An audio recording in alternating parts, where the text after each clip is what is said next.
کہاں جائے آخر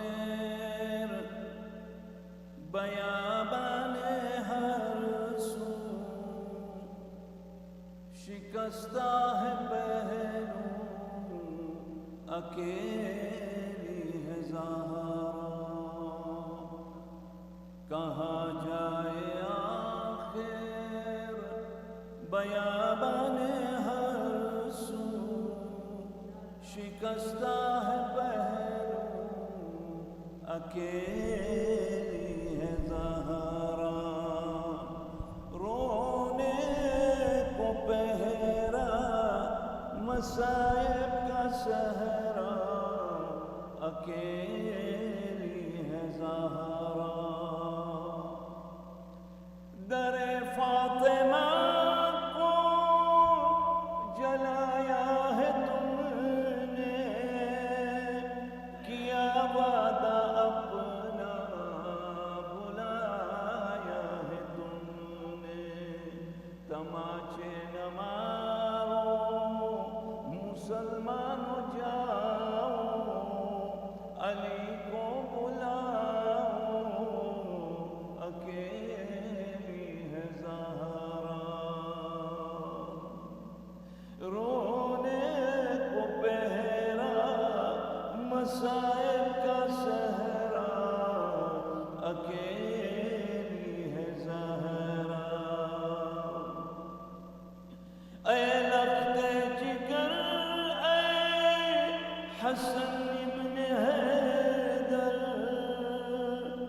یہ نانا کے پہلو میں سونے نہ دے اگر، تم آ جانا پہلو میں سو جانا ماں کے بقی میں یہاں پر کے اکیلی ہے زہرا، رونے کو پہرا مصائب کا صحرا، اکیلی ہے زہرا،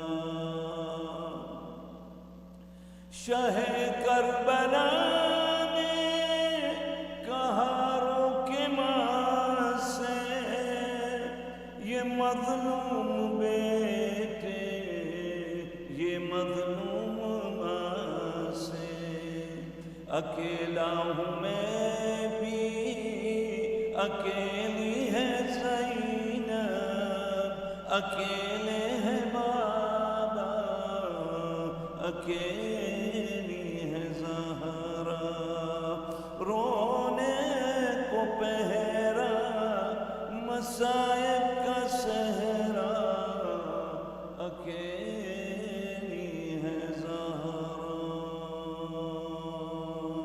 پر محمد و آل محمد صلوات،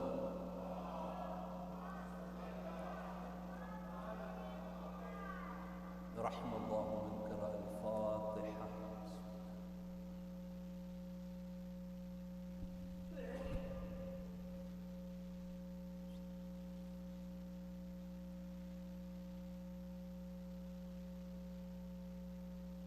أعوذ بالله من الشيطان الرجيم، بسم الله الرحمن الرحيم، بسم الله وبالله وصلى الله على محمد وآله ومفوض أمري إلى الله، إن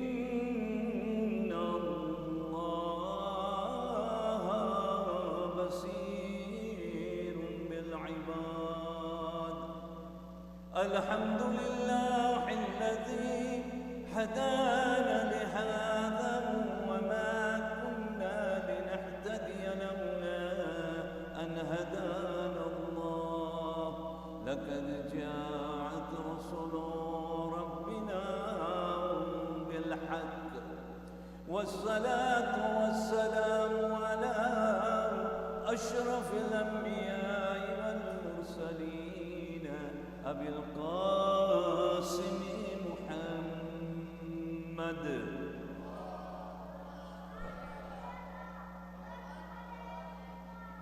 روحي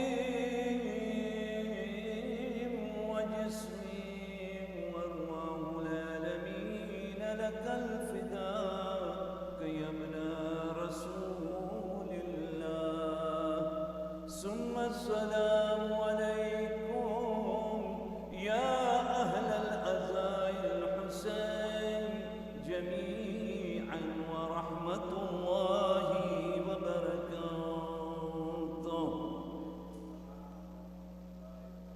بسم الله الرحمن الرحيم. ذلك ومن يعظم شعائر الله فإنها من تقوى القلوب.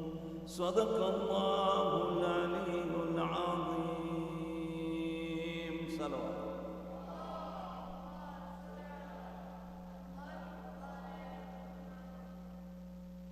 Tonight we have gathered here in this short briefing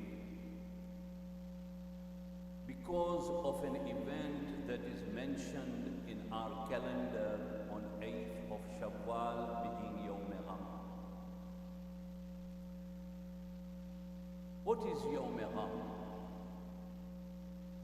The thing is that what is interesting in the part of history is that in 1925, on April 21st, not far away from where we are right now in this month of April, in 1925, the Saudi government, who has a very different ideology, their ideology is not like the rest of the Muslim Ummah. Their ideology is completely different. Their ideology comes from Muhammad ibn Abdul Wahhab, about 300 years ago. This man's ideology was that since the time of the Holy Prophet, and even up to 300 years ago,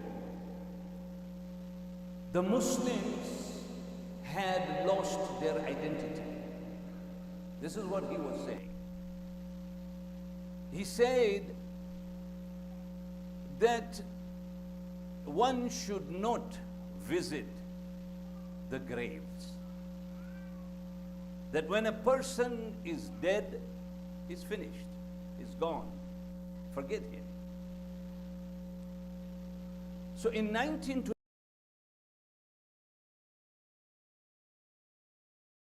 or Salafism, the Saudi government decided to demolish all the graves and the tombs in Jannatul Baqi and Jannatul Mu'alla.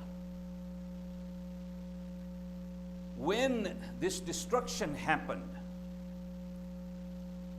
who do you think raised their voices? They raised their voices to the extent that Saudi government till today is afraid to abolish the grave of the Holy Prophet himself. If they had the opportunity, they would have destroyed it. Because their belief was, a person is dead, why go to the grave of those dead? They don't consider what Quran itself says. This ayah that I recited is from Surah Al-Hajj. And imagine what this surah, this very ayah is talking about. It is saying that there are those who hold the symbols, the signs of Allah subhanahu wa ta'ala. And they are known as Sha'air Allah, means they are the signs of Allah subhanahu wa ta'ala. Quran considers the goat that we slaughter during the time of Hajj as signs of Allah subhanahu wa ta'ala. It's a goat. What's the significance? But because for what reason it is being slaughtered, Allah is saying that that is also my sign. Not to that extent, but to the extent of the tag. That tag which is put on the neck of a camel or a cow or a goat to be slaughtered during the time of Hajj, even that tag is known as Sha'airillah.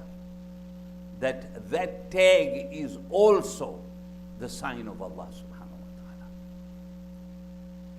So when we believe in Ahlul Bayt alayhimus salam, what this Wahhabis were doing was that he said that everything after the Holy Prophet and the immediate companions, whom we all know,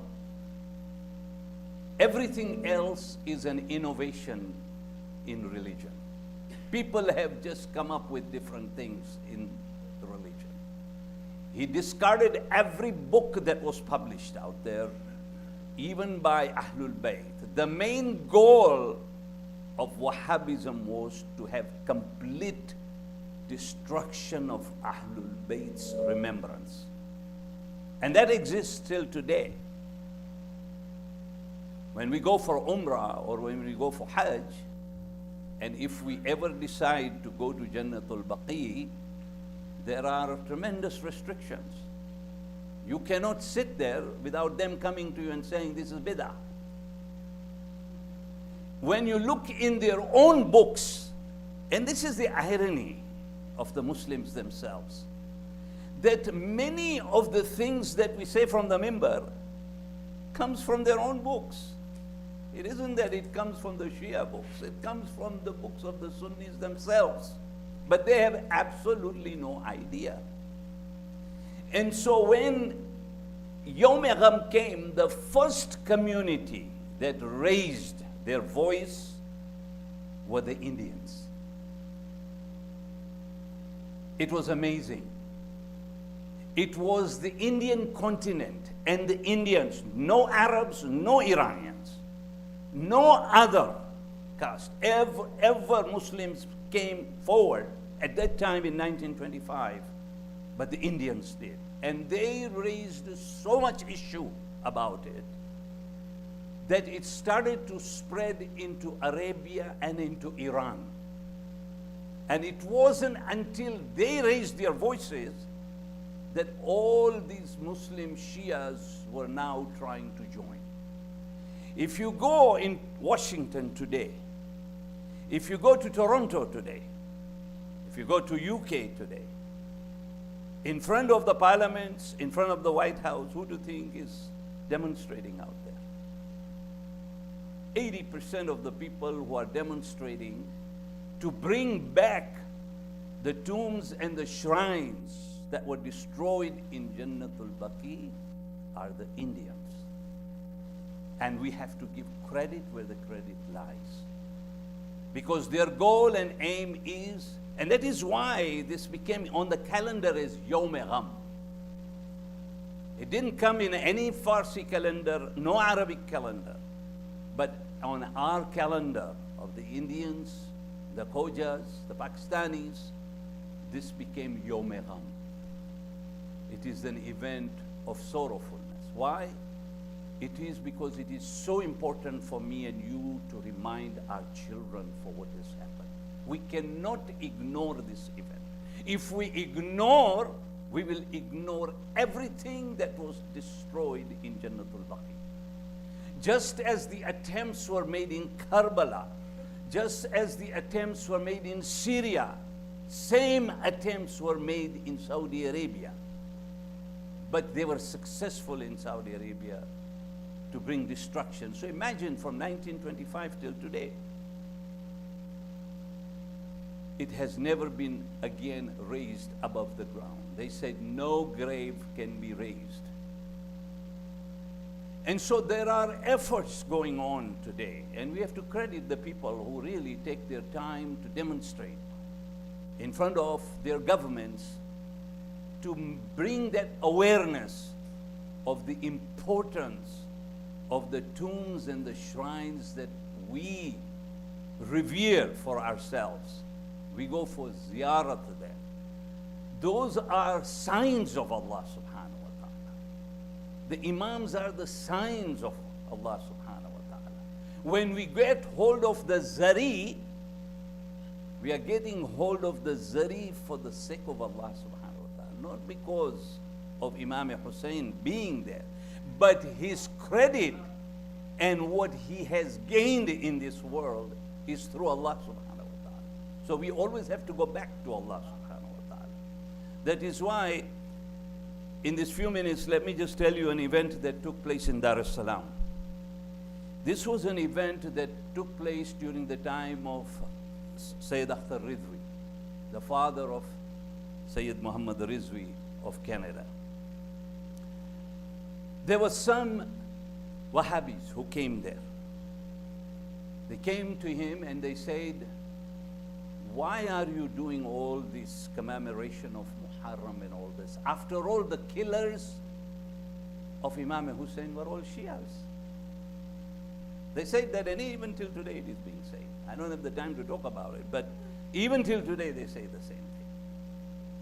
Not realizing that there was no Shia-Sunni division during that time of Abu Abdullah al-Hussein. There was none. It wasn't.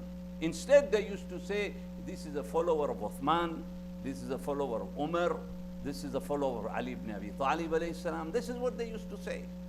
There were two key people whose followers were against Abu Abdullah al-Hussein, and that was Abu Sufyan and Uthman. If you look at history, history will tell you most of those people were followers of these two people. And that was a fact that was always there. So when Sayyid Rizvi was told this, to his mind came the event of Mubahala. So what he did was he told those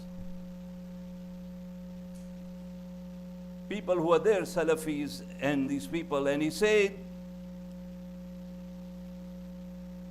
okay, I will say nothing to you. He said, can you recite what I'm going to recite? Because you are saying that the Shias are the killers. So recite this. So Sayyid said something that comes from Ziyarat-e-Warisa.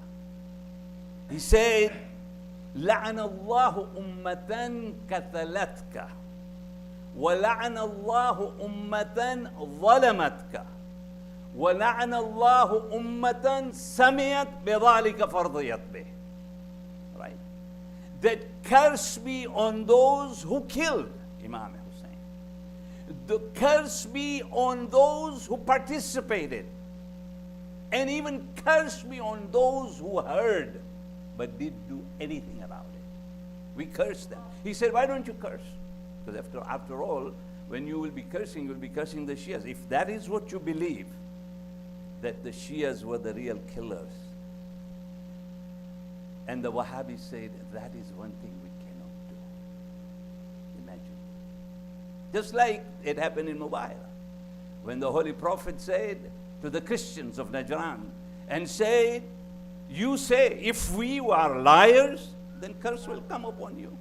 And immediately they stood back and left. This was a history in Dar es Salaam, just when the time of Sayyid Akhtar Rizvi, may Allah give him a place in Jannah. He has done a lot for the community.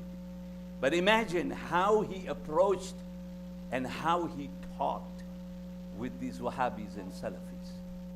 So we pray to Allah subhanahu wa ta'ala that on this night, when we have gathered here to commemorate Yawm-e-Gham, that may Allah subhanahu wa ta'ala in our lifetime give us the opportunity to see the shrines and the tombs of all of our Imams and Aimma alayhi salam in Saudi Arabia.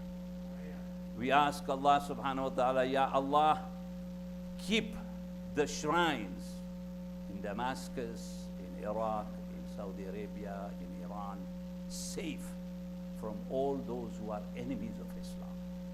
We ask Allah subhanahu wa ta'ala to give us an opportunity for those of us who have not been able to go back to Syria, that may Allah subhanahu wa ta'ala give us an opportunity to go and visit the shrine of Bibi Zainab and Janab Sakina, salamullah alayhi. Bar Muhammad wa ali Muhammad, salawat.